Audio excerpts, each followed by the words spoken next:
How's it going, everybody? And thank you for tuning in to Hue and Colour. So, on today's episode, I want to talk about three things. I want to talk about the importance of making space in your week for visualization and creating clarity on what action you would take next.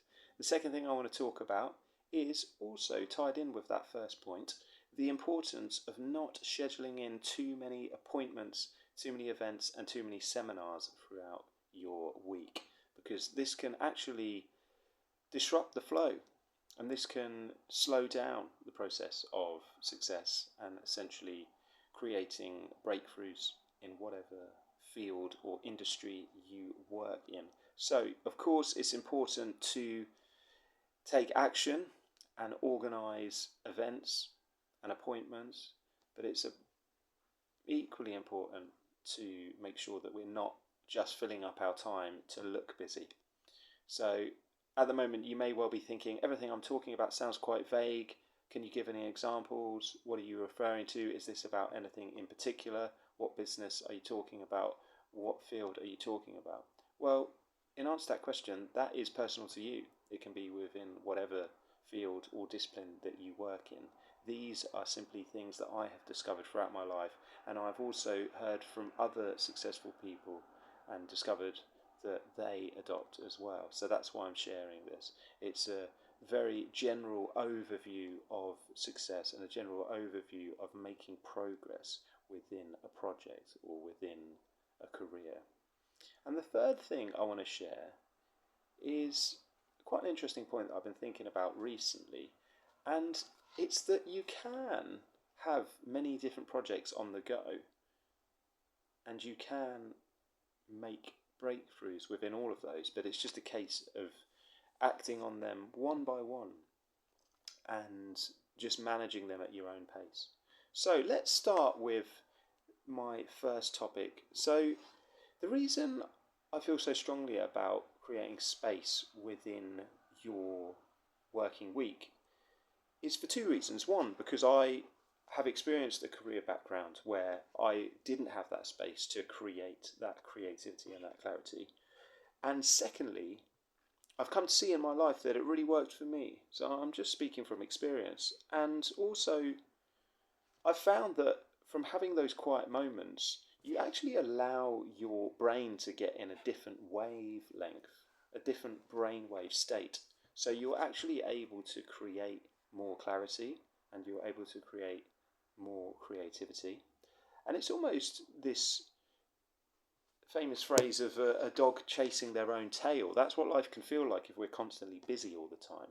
And we may think that we're making progress and moving forward, but it's not until we actually stop for just a moment, or maybe more, and gain a clearer idea of what it is that we're trying to achieve. Because when we do that, we get great insight and we get great solutions that come in. And then when we go back to taking action, we'll be able to be more efficient and we'll be able to be more intentional with the action that we take.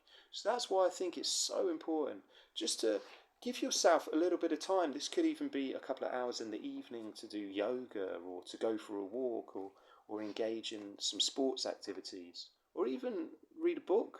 You could even watch a series. There's nothing wrong with absorbing entertainment and watching a series or a film. That's good for your mind.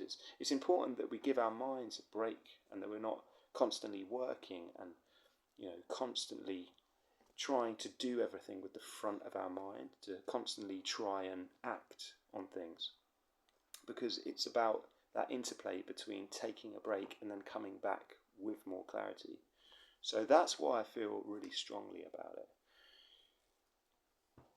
Another thing that's really brilliant about taking time is that you're actually able to get insights into where you want to go in life, and you can start to visualize the outcome that you would like to achieve. And nowadays we hear about this in the world of spirituality, laws of attraction, and a lot of these schools of thought that allow us to gain a clearer insight into how the universe works and to really shift our focus towards what we want and to feel that energy and to feel that reality and to call it in. And I believe most people are doing this, whether they realize it or not, or whether they voice it or not. It's a very similar process. Whatever field or school of thought you describe this in, people are essentially mapping out what they want to do with their life, visualizing it, working towards a certain goal, taking action on that, and then creating that in their life, manifesting it. So whilst people are doing that, I think it's so valuable to just pause every now and again and to create those little precious moments throughout the week where you can almost pick up the journal and go back to the drawing board and think, okay, where's this thing going? What's the plan? And really start building some brilliant momentum from doing that, and then take action intentionally. So that's the first thing I wanted to talk about. So second thing, not scheduling too many projects. So this goes hand in hand with what I was saying before.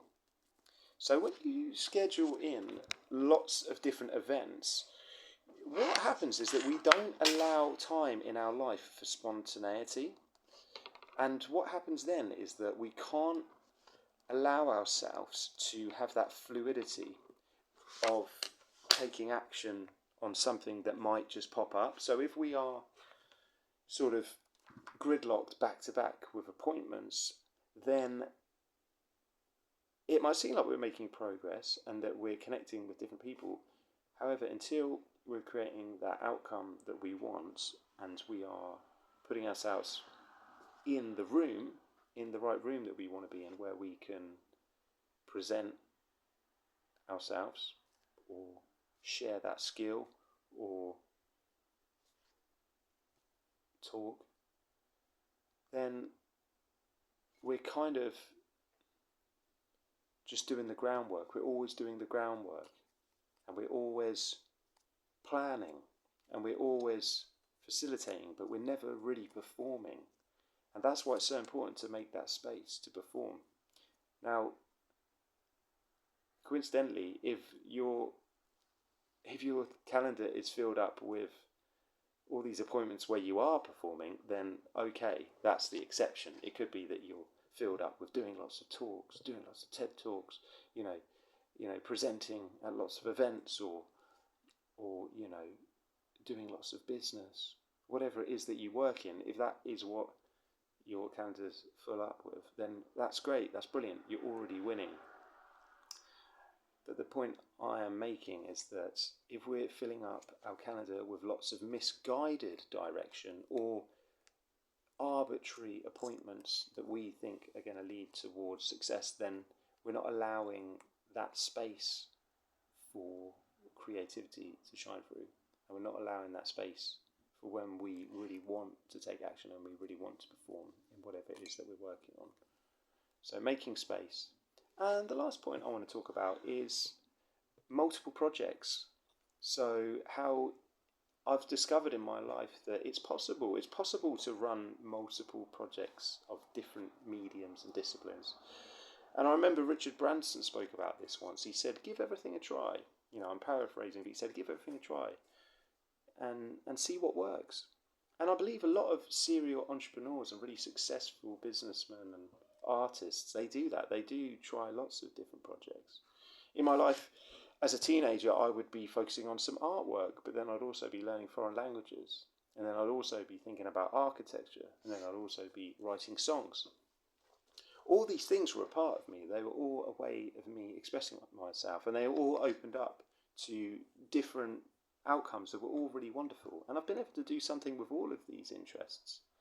And what was really nice for me was that when I started to see which ones were taking off, which ones were being successful, then I could double down on those. So if I realised that the languages and teaching was really making a breakthrough, then I could double down on that and think, okay, let's focus on teaching. Or if I found that the songwriting was really working, then I could focus on that. Or the acting, the storytelling, or working within property. So I've done lots of things in my life, and I've worked in many different areas, and I've always been very disciplined and always completed the project. And I found that from doing that, it allowed me a higher probability of success because it allowed me lots of different doors and lots of different avenues. And then I get to a point in my life where I start simplifying my projects and compartmentalizing them so that I know what to act on. But really, it's an ongoing process. And the thing is, I can get up tomorrow and I can do some artwork, or I can get up the next day and I can focus on foreign languages, and I can get up the day after that and I can focus on storytelling. Because the truth is, it's all akin to what I'm working on. It's all part of a bigger intention and a bigger why. And that's what I realised in my life, guys, is that the why was the thing that transcended the particular what. Because the what is the vehicle that gets you there. You know, if you're going on holiday, you know, you're thinking, where am I going to go? You know, I'm going to this place. People are not so focused on the what in such great detail. They'll go on a plane. Does it matter which plane it is? If it's safe, it will get me there. You know, maybe it's a train. You know, you can decide what's going to take you there, but the main thing is the destination. That's the why. And that's the same thing with my life. I realise the destination for me, the why, was to put out great content like this and share insight and breakthrough and ideas of clarity. So from finding the why, I realised that that was powerful and that was driving me. And I could express that however I wanted. I could express that in a painting. I could express that in acting. I could express that in architecture and design, which is an art form anyway, so I'm still operating within the same medium. Or I can express it in teaching, like the compassion and the conscientious, sensitive approach that I would take to helping young people in education. There's an art form in that. You know, there's compassion in that, just as there's compassion in writing a song. You know, these are all part of the same colour. It's just a different brush. It's just a different tool. So it's not that different. And in our life, I think growing up at school, we were sort of told that we need to specialise and focus on one particular thing if you really want to be successful.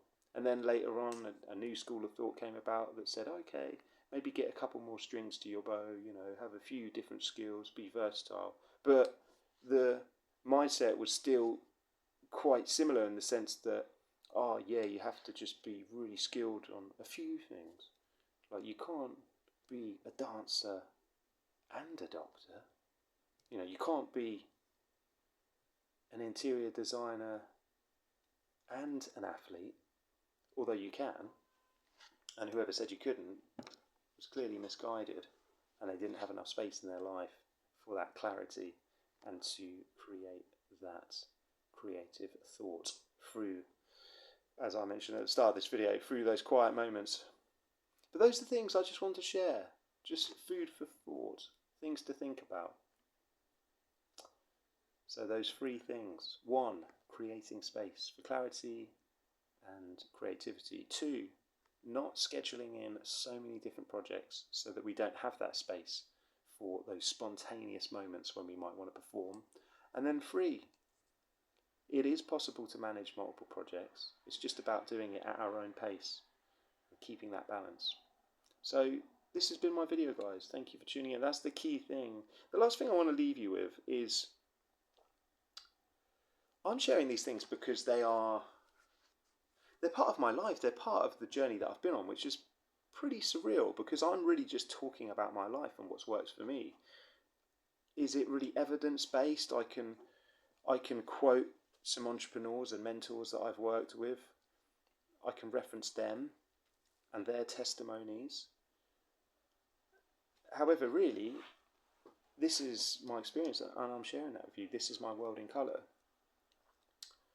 And I found that these strategies really worked for me. So now at this moment in my life, I'm in Paris. I'm setting up my English teaching platform. And I'm also doing this day in the life on YouTube. But as well as that, I'm also focusing on acting. I'm spending my time reading scripts and learning a little bit more about the world of acting. And always focusing on that passion. and various other things such as music and finance. And those are just interests and hobbies, and I've got time to do that. So there's no rules really, guys. If there's something you're interested in, set a plan, work towards it. But perhaps food for thought, just know that you could present it in a different vehicle. Maybe it's not the what, maybe it's the why. And it's a case of really thinking about what is the driving force, what is it I want to do, and what is the impact, why are we doing it? I want to make an impact in a positive way. So thanks for tuning in. I'll catch you in the next video.